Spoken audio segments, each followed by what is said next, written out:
새 사람의 생활을 위한 실천적 권면에 대해서 말씀을 나누도록 하겠습니다. 우리가 예수님 안에서 새 사람이 되었다는 것을 에베소에서 계속 듣고 우리 마음에 새기고 있습니다. 그래서 옛사람을 벗어버리고 새 사람으로 살라는 것입니다. 8월 15일에 우리가 침례를 행했습니다만 옛사람을 벗어버리는 것이 물속에 들어가서 죄악의 옛사람이 죽는 것입니다. 그리고 이제 침례를 받은 후에 사실은 깨끗한 새 옷을 준비해야 됩니다. 새 옷을 입어야 돼요. 이제 내가 새 사람이 되었다. 옛날에는 우유도 마시겠습니다. 이제 새로 태어났으니까 하나님께서 주시는 생명의 젖을 먹는다 해서 우유도 마시겠어요. 새 사람을 입으라는 것입니다. 그래서 침례는 옛사람을 벗어버리고 새 사람을 입는 실질적인 모습을 체험하게 하는 아주 훌륭한 우리의 예식입니다. 그런데 새 사람이 된 이제 침례 우리 새신자가 또는 일반 새신자 성도님이 기존의 성도님에게 묻습니다. 그러면 새롭게 살아가려면 내가 어떻게 행동을 해야 됩니까? 그러면 성도님들 뭐라고 대답해 주겠습니까? 이제 새 사람이 되었으니까 학생이 학교에 들어가면 새 책가방을 들고 옛날에는 새로운 책과 노트를 들고 새 연필을 잘 깎아가지고 밤새도록 그렇게 하죠. 옛날에는 아버지가 처음에 학교 가는 자녀들을 위하여 연필을 그렇게 아주 깎아주셨어요.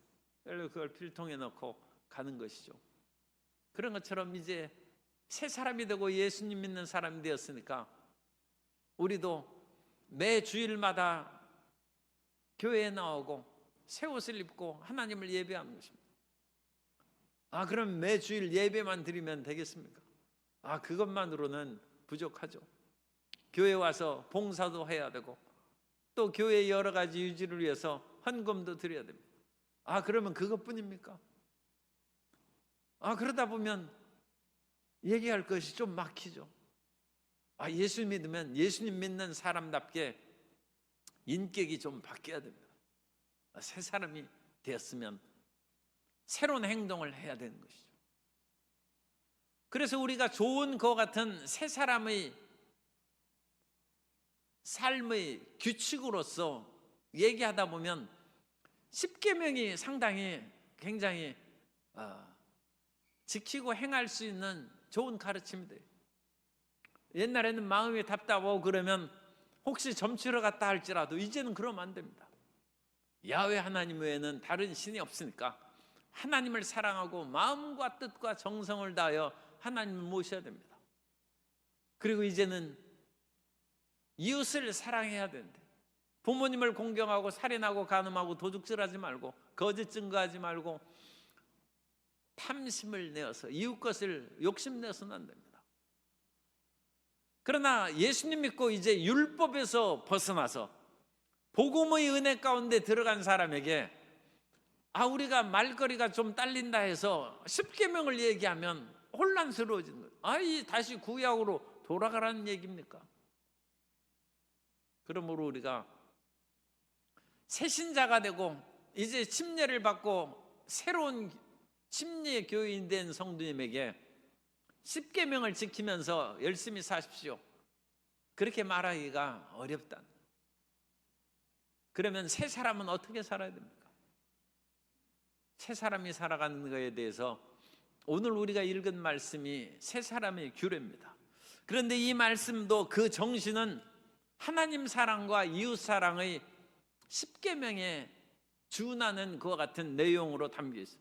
그 말씀은 하나님의 영원한 가르침입니다.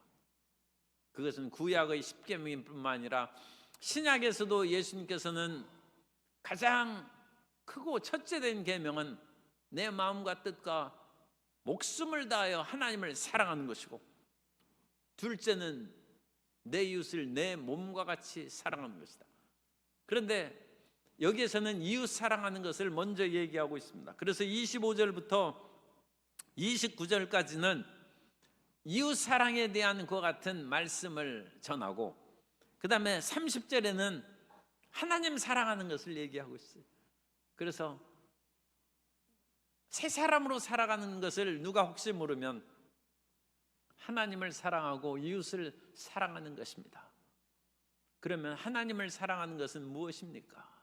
그건 성령님을 인정하고 환영하고 모셔드리고 성령을 근심하지 않게 생활하는 것입니다. 어떻게 성령님을 근심하게 하지 않습니까? 그러면 다시 25절부터 29절까지 말씀으로 이 하나님의 계명을 우리가 마음에 새겨서, 첫째로 25절 거짓을 버리고 각각 그 이웃과 더불어 참된 것을 말하라. 새 사람이 된 첫 번째 특징으로 이게 구체화된 거예요. 거짓말하지 말라는 거예요.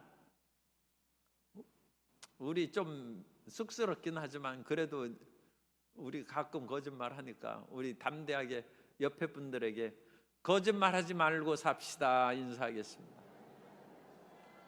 새 사람은 거짓말하지 말라는 거죠. 거짓말하지 말고 참말을 하고 각각 이웃과 더불어 참된 것을 말하라.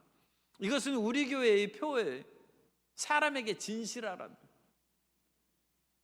거짓을 말한다는 것은 그 사람이 헛것을 귀에 듣고 헛것을 먹는 거예요.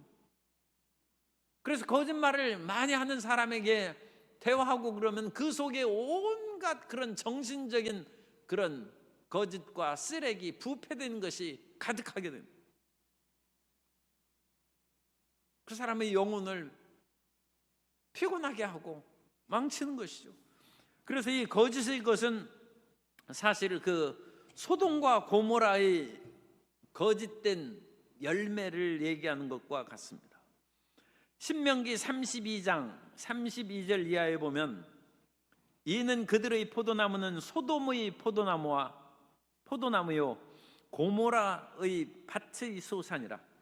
그들의 포도는 독이 든 포도이니 그 송이는 쓰며 그들의 포도주는 뱀의 독이요 독사의 맹독이라.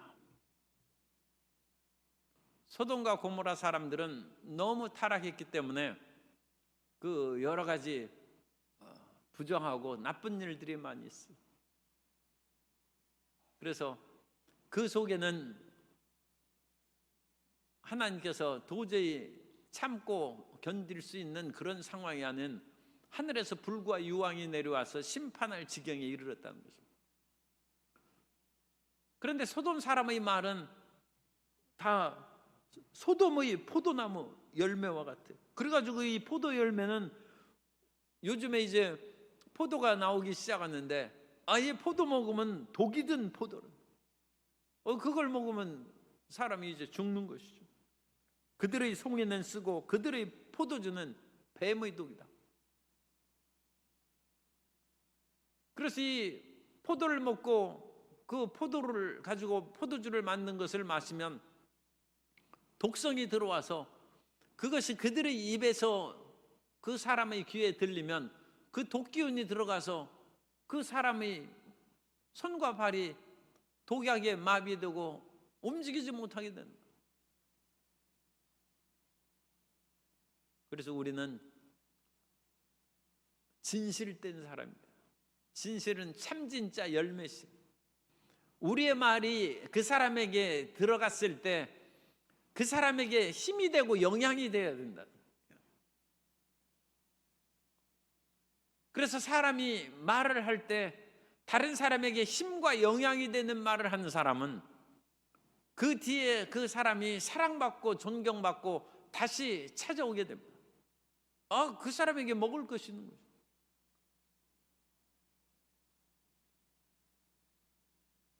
낚시를 할 때에도 그 먹이를 이렇게 주고 그러면 고기들이 거기에서 이제 모여들고 그것을 인하여 낚시를 하거나 그물로 물고기를 잡듯이 먹을 것이 있어야 사람들이 모여드는데, 우리가 다른 사람에게 어떤 돈이나 권력이나 필요한 것을 주는 것도 좋지만 우리 예수님 믿는 사람은 거짓을 말하지 말고 진실을 말함으로 그들에게 참 열매를 주는 것입니다. 그리고 이 거짓을 말하지 않는 것이 새 사람의 첫 번째 특징이라는 것입니다. 그리고 이는 우리가 서로 지체가 됨이라고 말씀했습니다. 왜냐하면 우리는 눈으로 보기에는 나와 상대방이 떨어져 있지만 이 세 사람의 가르침 안에서는 우리는 예수님 안에서 한 지체입니다. 우리는 한 몸의 여러 부분이고 한 성전을 우리가 이루고 있어요. 그러니까 몸의 한 부분이, 아니 독약은 입으로 마시죠. 입으로 마시지만 몸이 안 손발이 안 움직여요.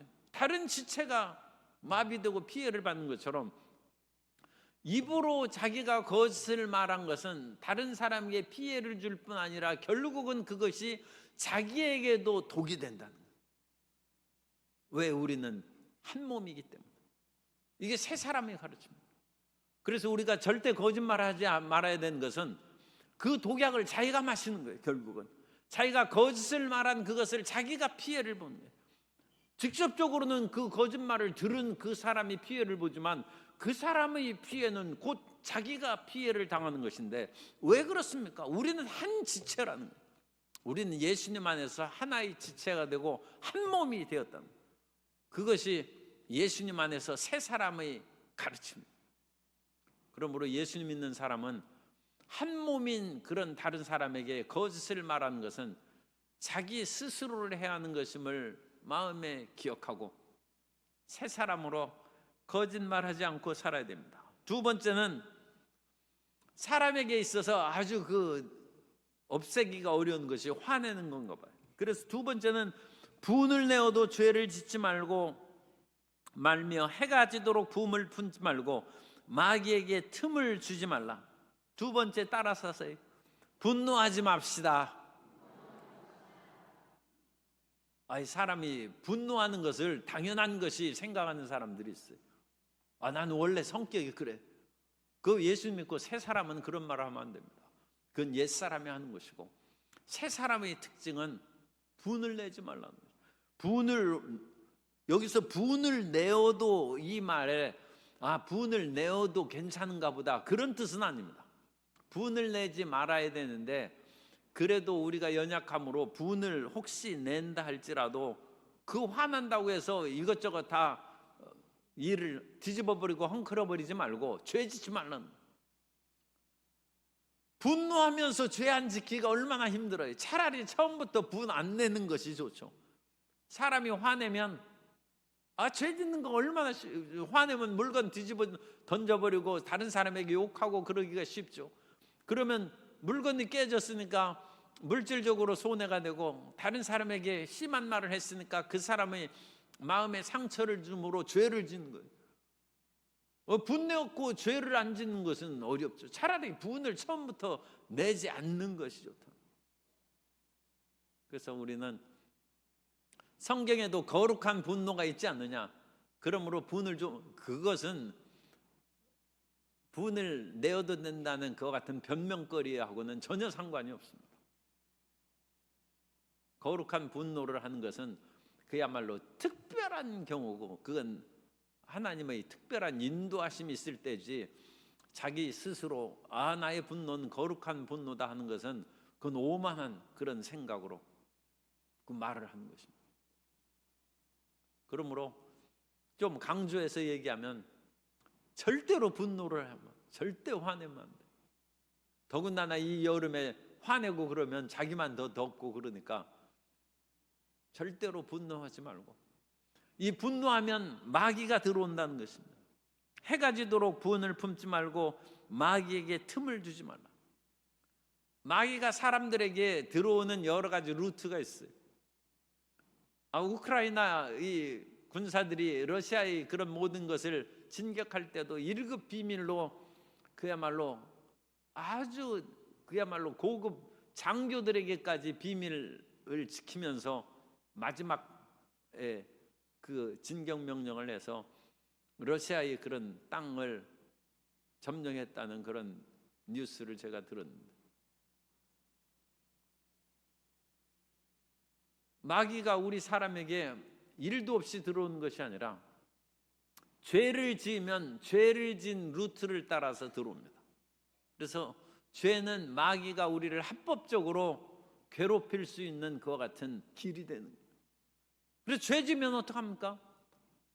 빨리 회개해야죠. 회개함으로 그 마귀가 들어온 루트를 차단하고 다리를 폭파시켜가지고 못 오게 막아야죠. 그런데 죄를 지으면 그게 마귀가 들어오는 거예요.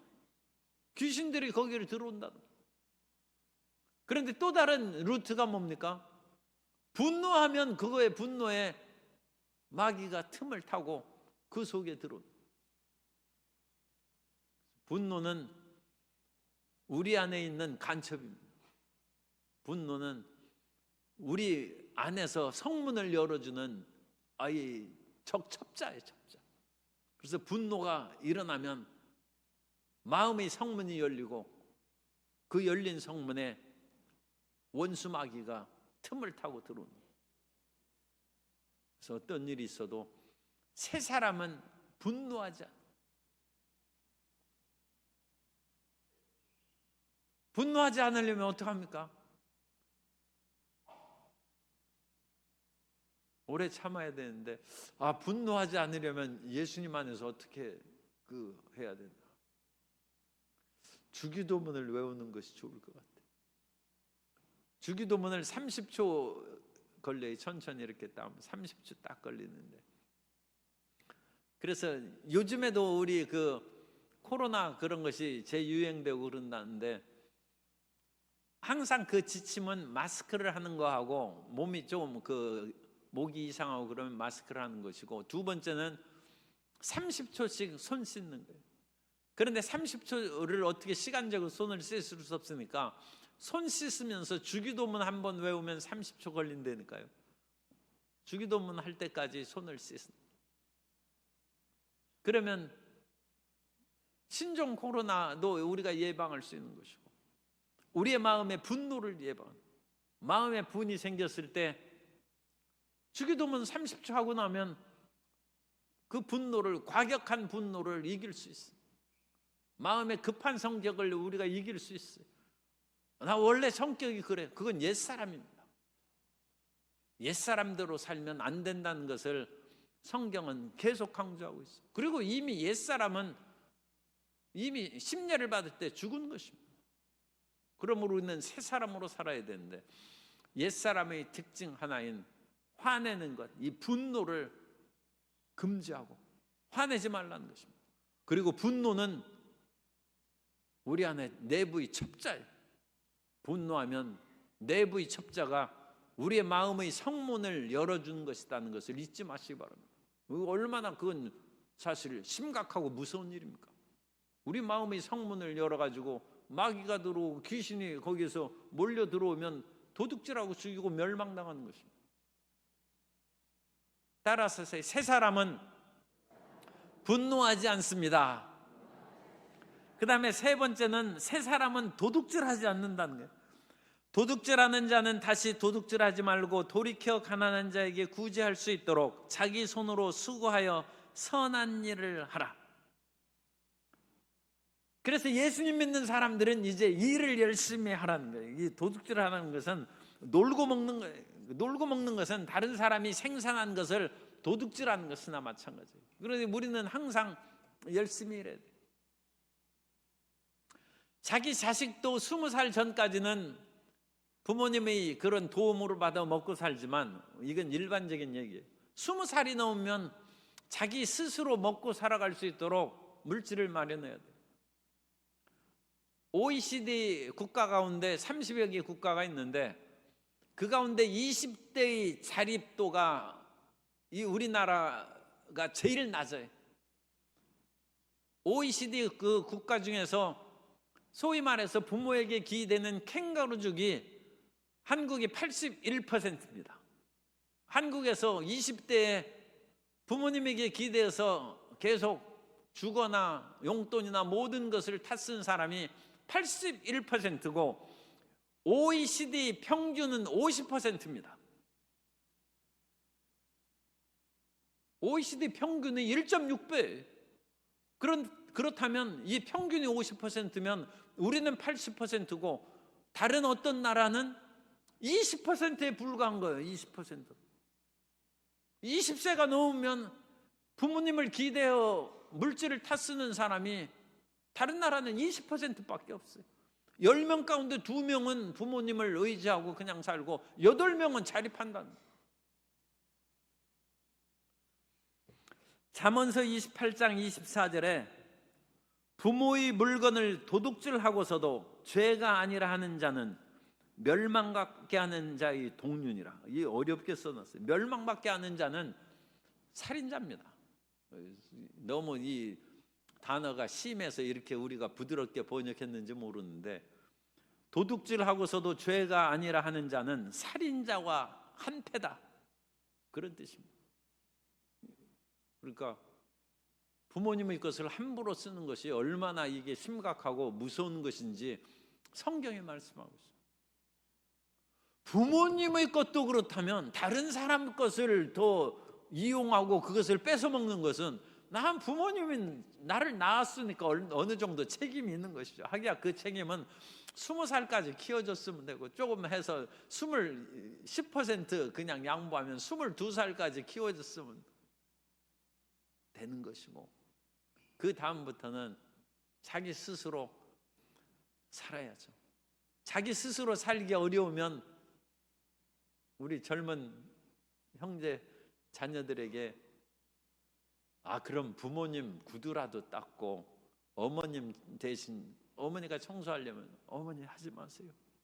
내가 놀고 먹는데 청소라도 해야죠. 그 청소라도 해야죠. 그리고 앞으로 절대 설거지는 20살 넘은 자식이 다 해야 돼요. 놀고 먹는 자식이 설거지라도 해야죠. 그거라도 갚아야죠. 그리고 설거지 한다고 공부 못하는 거 절대 아닙니다. 사람이 아무것도 안 시키면 공부할 것 같아도 절대 그렇지 않습니다. 일을 너무 많이 시키면 공부 못하죠. 그렇지만 설거지하는 정도, 청소하는 정도로 내 1등 놓칩니다. 그런 것은 없습니다. 사람은 정신과 육체가 서로 엇갈려 가서 그 상호작용을 하기 때문에 책만 들여다본다고 해서 공부가 되는 것이 아니라 몸을 움직이면 정신이 맑아져요. 그러므로 정신을 쓰는 사람은 반드시 하루에 1시간씩 걸으라는 거예요. 하루에 1시간씩 걸으면 머리의 생각이 정돈된다. 그래서 그것은 철학자의 길일 뿐만 아니라 공부한 사람들의 철칙입니다. 하루에 1시간씩 걸으라는 거예요. 그래야 머리가 정리된다는 거예요. 뇌의 기능이 활성화되고, 하루 종일 공부해가지고 공부 안 돼요. 머리만 오히려 복잡해지고 오히려 몸만 더 건강이 나빠질 뿐입니다. 당연히 그러니까 하루에 1시간씩 걷는 그 셈치고 청소도 하고, 옛날에는 마당도 쓸고 설거지도 하고, 그리고 저도 설거지 합니다. 그러니까 제가 이 말을 하는 것은, 그러면 말한 그 담임 목사도 하느냐, 나도 설거지 합니다. 그러니까 우리가 그러면 정신이 맑아져요. 설거지하면서 흰눈처럼 씻다고 그 찬송도 부르고 그러면 마음도 맑아지고 깨끗해지고 좋은 것이죠. 어쨌든 우리는 도둑질하지 말라는 거예요. 랍비 유다가 그런 얘기를 했습니다. 자식에게 일할 수 있는 기술을 가르치지 않는 자는, 그러니까 다시 말씀드립니다. 자녀에게 일하는 기술을 가르치지 않는 부모는 자식에게 도둑질하는 것을 가르치는 것이다. 랍비가 아주 강하게 얘기했어요. 유대인들은 반드시 그 자녀들이 일해서 먹고 살 수 있는 기술을 가르칩니다. 그 증거가 사도 바울이에요. 사도 바울은 나도 다른 사도들처럼 그와 같이 성도들의 헌금으로 얼마든지 받고 살 수 있다. 그런데 이 사도 바울은 워낙 혹독하게 아마 일하는 그것을 아마 배웠는지 몰라요. 그래가지고 자기는 힘써 애쓰면서 일하면서 그렇게 살았다는 거예요. 그래서 데살로니가전서 이런 말씀은 사도 바울이 몇 번 하는 거예요. 몇 번 나오는데 데살로니가전서 2장 9절에 형제들아 우리의 수고와 애쓴 것을 너희가 기억하리니 너희 아무에게도 폐를 끼치지 아니하려고 밤낮으로 일하면서 너희에게 하나님의 복음을 전하였노라. 사도 바울은 밤낮으로 일하면서 그 돈 벌어가지고 이 천막 만드는 기술을 가지고 있어요. 그래서 그것으로 만들고 그것을 팔고 그래서 먹고 살았다. 그래서 사도 바울이 이 오늘날 이중직의 그 문제하고 연관이 되는데, 주의 종들이 사실은 그 도시에서의 그런 주의 종들은 웬만큼 교회가 되면 당연히 단임 목사의 월급을 충분히 줄 수 있습니다. 그런데 시골 교회에서는 교인들이 없기 때문에, 그리고 그 교인들이 생활의 어려움 때문에 아무리 그분들이 교회에 헌금을 내도 담임 목사의 그런 생계비가 안 나와요. 그러면 그 담임 목사가 그냥 앉아가지고 그 생계비가 100만 원이면 계속 들어오는 돈은 80만 원이면 그냥 80만 원으로 그거 같이 힘겹게 먹고 살고, 밥 먹으면 못 먹으면 죽 끓여 먹으면서 그렇게 살아야 되느냐. 그 문제가 심각한 거예요. 그래서 한국교회에서 감리교단이 먼저 시작했습니다. 지방에 있는 목회자들은 이중직을 할 수 있다. 이중직이라는 것은 다른 직업을 가질 수 있다. 그것을 교단 헌법에서 교단에서 통과시켰어요. 그리고 일부 장로교에서도 그것을 통과를 시켰습니다. 그래서 얼마 전에 광주 전남 지역에 있는 그와 같이 이중직이, 우리 교단은 허락이 아직 안 됐어요. 교단적으로는 뭐 그래가지고 그냥 슬금슬금 일을 하는데도 뭐 교단에서는 특별히 뭐라고 안 합니다. 그런데 그것을 이미 합법화시킨 그런 교회에서는 조사를 했어요. 조사를 하니까 오늘날 직장 얻기가 얼마나 힘듭니까? 그렇기 때문에 목회자가 상당한 그건 지적 수준을 가지고 있음에도 불구하고 아르바이트로 취직할 자리가 없어요. 그래서 광주 전남 지역의 목회자들 가운데 이중직을 하는 사람이 단순 노무직 27.5%, 택배 15%, 그래가지고 단순 노동, 그냥 체력으로 때우는 노동이 43%. 그러니까 그거 가지고 충분한 돈을 못 받으니까 한 가지 그와 같이 이중직을 하는 사람이 52.5%, 그거로 안 되니까 두 개의 이중직을 하는 사람이 45%. 그래서 지방 할 거 없어요. 광주 전남 지역에 있는 통계입니다. 광주 전남 지역에 있는 목회자들의 통계. 그러니까 우리 조심해야 돼. 우리 택배 집 나른 사람이 사실은 목사님이에요.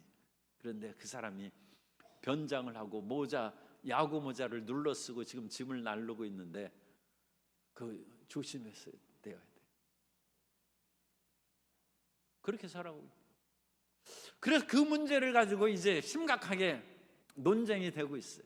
그래가지고 이 서울의 유명한 교회 목사님이 그런 얘기를 했어요. 야구선수 추신수라고, 야구선수가 뭐 저보다 더 잘 아시는 분들도 있을 텐데 저는 뭐 잘 모릅니다. 어쨌든 전 뉴스만 보지 추신수 야구하는 것을 제가 구경한 것은 거의 없으니까. 그런데 그 추신수가 미국에 가가지고 처음에는 마이너리그에서 활동을 하는데, 마이너리그의 그와 같은 야구선수가 월급이 별로 안 많아요. 사실 일본에서 스모 선수가 막 등치가 이렇게 크잖아요.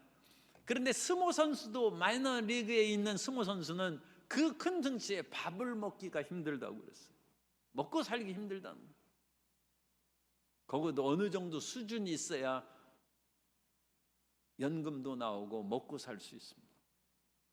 그런데 이 추신수 선수가 먹고 살기가 힘들어서 햄버거만 먹고 살았다는 거예요. 그런데 그 추신수 선수가 내가 먹고 살기 힘들으니까 3일은 야구하고 3일은 다른 직업을 가지고 내가 일해야 되겠다. 그러면 오늘날과 같은 탁월한 추신수가 만들어질 수 있겠느냐?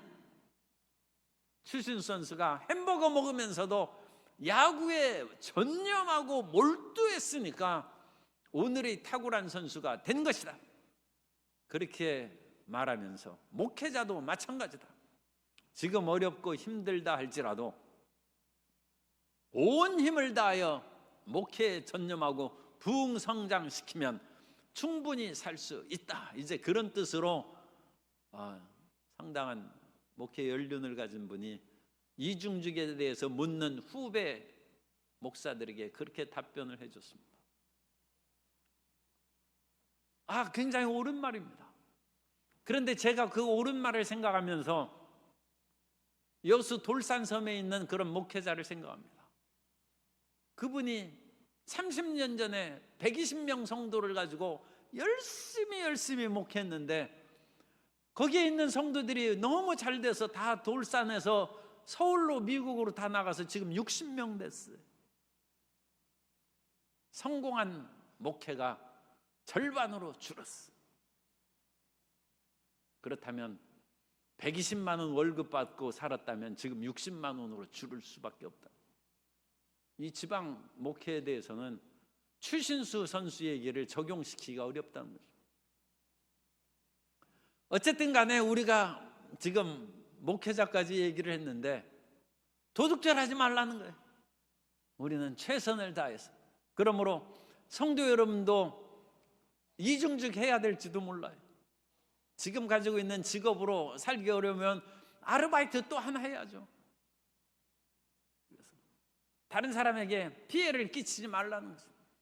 사도 바울도 그와 같이 열심으로 목회를 증가하면서 천막 깁는 일을 수행한 것처럼 다른 사람에게 폐해를 끼치지 않기 위해서 내가 밤낮으로 수고한다. 그래서 새 사람은 도둑질하지 않는 거예요. 따라서 새 사람은 도둑질하지 않습니다. 그 다음에 네 번째로 무릇 더러운 말은 너희 입 밖에도 내지 말고. 그래서 새 사람은 더러운 말을 하지 않는다는. 이 더러운 말이라는 것은 그런 외설적이고 온갖 그런 지저분한 말을 뜻하는 것도 있지만 나쁜 독한 말도 해당이 됩니다. 이 사프로스라는 그 헬라어를 쓰고 있는데 이 사프로스라는 단어는 원래가 썩다는 뜻입니다. 그래서 이 말씀대로 하면 무릇 썩은 말은 썩어가지고 냄새 나고 무너지는 그런 말에도 싱싱한 말이 있고 썩은 말이 있어요. 그래서 우리 예수님 믿는 사람은 그런 썩은 말은 하지 말라는 거예요. 더러운 말은 너희 입 밖에도 내지 말고 오직 덕을 세운 데 소용되는 대로 선한 말을 하여 듣는 자들에게 은혜를 끼치게 하라. 그래서 외설, 독설적인 어떤 사람은 말만 넣으면 다른 사람이 감당을 못해요. 워낙 말이 세가지고 무서워서 대화를 못해요. 그 사람 자신의 마음의 상처가 얼마나 깊으면 그와 같이 독설적인 말이 나오겠습니다. 마음에 상처가 있으니까 그런 비수를 품은 말이 나오는 수밖에 없죠. 그러나 그 마음의 상처를 치료를 받기를 소망합니다. 그리고 새 사람은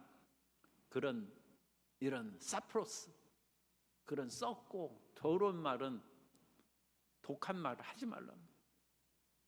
그 말을 계속하는 사람은 새 사람이 아니고 지금 옛 사람에게 사로잡혀서 끌려가는 거예요. 그럼 우리는 어떤 말을 합니까? 새 사람은 착한 말을 하라는 거예요. 선한 말. 이 착하다는, 선하다는 뜻이 아가도스예요. 우리 아가도스는 단어 잘 알죠? 아가도스 어린이집에서 아가도스의 선한 말을 하라. 예수님 믿는 사람은 다른 사람에게 그와 같이 우리가 심한 말을 할 수 없어서 그런 것이 아니라 하면 안 된다는 거예요. 그리고 우리는 그런 그 독한 말을 하는데 딴 사람하고 싸워야 실력이 부족해. 그래가지고 공연이 그런 식으로 해서 우리가 잘 못 이겨요. 그러니까 독한 말을 하려면 독하고 나쁜 말을 많이 외워두고 있어야 되는데 그러기도 쉽지 않아요. 그래가지고 막 그것을 외워가지고 따발총처럼 쏘려면 그걸 계속 연마해야 돼요. 그러니 예수 믿는 사람이 좋은 말을 자꾸 외우고 기억해야지, 나쁜 말 그렇게 해가지고 나쁜 말 한두 가지 했다가 말했다가 상대방이 흥 하면서 다시 새로운 말로 막 쏟아주면 우리가 감당을 못하죠. 그러니까 차라리 독한 말 하는 것, 이 사프로스의 말, 썩은 말 하는 것은 포기하고 선한 말 하라. 다른 사람이 나쁜 말 하더라도 선한 아가도스의 말을 행하는데, 이 선한 말을 함으로써 어떻게 했습니까? 선한 말을 하여 듣는 자들에게 은혜를 끼치게 하라. 듣는 자에게 은혜를 끼치게 하라. 이 은혜를 끼치게 하라는 말을 공동 번역에서는 기쁨을 주라, 그렇게 아주 쉽게 번역을 했습니다. 우리가 말하는 착한 말을 인해서 다른 사람이 기쁨이 생기도록 말하라는, 세 사람의 말은 다른 사람에게 마음의 무거움과 마음의 분노와 독한 말을 유도해내는 사람이 아니라 다른 사람 마음이 은혜로워져요. 기쁨이 되는 거예요. 기쁨. 그래서 우리가 말하는 것을 듣고 다른 사람이 그냥 마음이 기뻐지는 거예요. 평안해지는 거예요. 그 사람이 예수 믿는 사람입니다. 그 사람이 새 사람이라는 거죠. 그래서 이 네 가지를 얘기했어요. 네 가지. 거짓말하지 말라는 거예요. 분내지 말라는 거예요. 그리고 도둑질하지 말라는 것이고, 표현으로 썩은 말 하지 말고 선한 말 하라는 거예요. 선한 말 하는 그 사람이 새 사람입니다. 그리고 두 번째로는 하나님을 기쁘시게 해야죠. 하나님을 사랑하는 사람이 돼야 되는데, 오늘날 우리가 예수님을 믿고 하나님을 사랑하는 사람은 성령님을 쫓아서 살아가는 사람입니다. 그래서 여기에서는 아주 간단하게 30절에 하나님의 성령을 근심하게 하지 말라. 그 안에서 너희가 구원의 날까지 인치심을 받았느니라. 성령을 근심하게 하는, 어떤 사람은 성령이 있음을 알지도 못해요. 그 사람은 예수님을 지금 제대로 믿지 않은 사람이니까 성령이 있음을 알지도 못해요. 그러나 어떤 사람은 성령이 계시다는 것은 알지만 자기 스스로는 확신할 수 없어요. 그래서 성령이 예수님 믿으면 우리 안에 거하신다, 성령으로 아니하고는 아무도 예수님을 구주라고 주라고 시인할 수 없다, 그러니까 나는 예수님을 믿으니까 내 안에 성령이 거하시는가 보다, 이제 그런 단계예요. 그런 단계. 그러나 오늘 우리 순복음 교인들은 그 단계를 넘어서서 성령이 우리 안에서 운행하시는 것을 느끼고 체험한다는, 성령 충만합니다. 그래서 성령이 말하게 하심을 따라 다른 방언으로 말하고, 성령의 뜨거움을 우리가 느껴서 우리 스스로 성령 충만하면 사람이 눈빛이 달라지고 몸에 생기가 돌아요. 이 성령 충만함을 체험합니다. 그 단계가 되면 우리가 세상의 여러 가지 일에 몰두하거나 죄를 짓고 그러면 우리 안에 성령이 근심하는 것을 우리가 알 수 있습니다. 그래서 여기에서 30절에 하나님의 성령을 근심하게 하지 말라는 이 말씀은 사실 어느 정도 성령의 깊은 체험을 한 이 성도들에게 준 말씀입니다. 성령이 있음도 알지 못하는데 그 사람이 제대로 되겠어요? 그러니까 이것은 이제 우리는 예수님을 믿고 방언의 은사도 받고 성령의 충만함을 체험했으니까 우리 마음 가운데 성령에 대해서 예민하라는 거예요. 성령의 생각하는, 자기의 사랑하는 그 가족이 있으면 가족 얼굴만 보고 말하는 목소리만 들으면 알죠. 휴대폰 전화해서 딱 들으면 목소리 듣고 당신 어디 아파? 금방 그 뭔가 알 수 있죠. 아니면 무슨 걱정이 있어? 목소리나 그것을 휴대폰 소리만 들어도 그걸 우리가 알 수 있어. 성령에 대한 그런 충만함을 통하여 그런 민감성을 가지고 또 성령에 대한 사랑의 마음을 가지고 내가 세상에서 어떤 잘못을 저지르니까 우리 안에 성령이 금방 근심한다, 그걸 느껴야죠. 왜 성령을 근심하게 하지 말라는 거예요. 그러니까 사실 30절만 제대로 지키면 지금부터 25절부터 29절까지 그것도 다 지킬 수 있어요. 그런 율법적인 조항이라든지 뭐 그런 얘기도 다 우리가 극복할 수 있어요. 그래서 성령 충만하고 성령님을 항상 인정하고 환영하고 모셔드리고 의지하며 나아가면 우리는 그와 같이 하나님의 뜻에 맞는 새 사람으로 살아갈 수 있습니다. 31절과 32절은 이 말씀을 다시 한번 정리해서 옛사람의 특징과 새사람의 특징을 얘기하고 있습니다. 옛사람의 특징은 너희는 모든 악독, 노함, 분냄, 떠드는 것, 비방하는 것, 악의와 함께 버리고 6가지를 얘기했어요. 이게 나쁜 것을 우리는 옛사람을 벗어버리라는, 옛사람을 벗어버리고. 32절 한번 그 글 올려주세요. 32절 우리 다 같이 읽도록 하겠습니다. 32절, 4장 32절 다 같이 읽겠습니다. 서로 친절하게 하며 불쌍히 여기며 서로 용서하기를 하나님의 그리스도 안에서 너희를 용서하심과 같이 하라. 그래서 새 사람의 특징은 아주 간단하게 했어요. 따라서 새 사람은 친절합니다. 예수 믿는 사람은 친절해야 돼요. 따라서 새 사람은 불쌍히 여깁니다. 다른 사람을 보고 저렇게 못나가지고 그러지 말고 불쌍히 여깁니다. 그러니까 자기 딸이 일을 그릇 깨뜨리면 불쌍히 여기고 며느리가 깨뜨리면 당장 새 거 사와 그러면서 이제 큰 소리치고 그러면 안 돼. 불쌍히 여겨. 그 다음에 세 번째는 용서하라는 거예요. 서로 용서하라. 그런데 이 용서는 굉장히 강하게 뒤에 말씀을 부연하고 있습니다. 하나님이 내 죄를 용서하신 것처럼 다른 사람을 용서하라. 그러니까 다른 사람을 용서하지 않으면 내 죄에 대해서도 이제는 나도 용서 못한다. 하나님이 그러실 수도 있어요. 그러니까 끊임없이 용서하라. 따라서 하겠습니다. 친절하게 삽시다. 불쌍히 여기며 삽시다. 용서하며 삽시다. 이것이 새 사람의 특징입니다. 그렇게 살면 교회가 평안하고 가정이 평안하고 예수 믿는 사람을 통하여 하나님께서 영광을 받으실 줄로 믿습니다.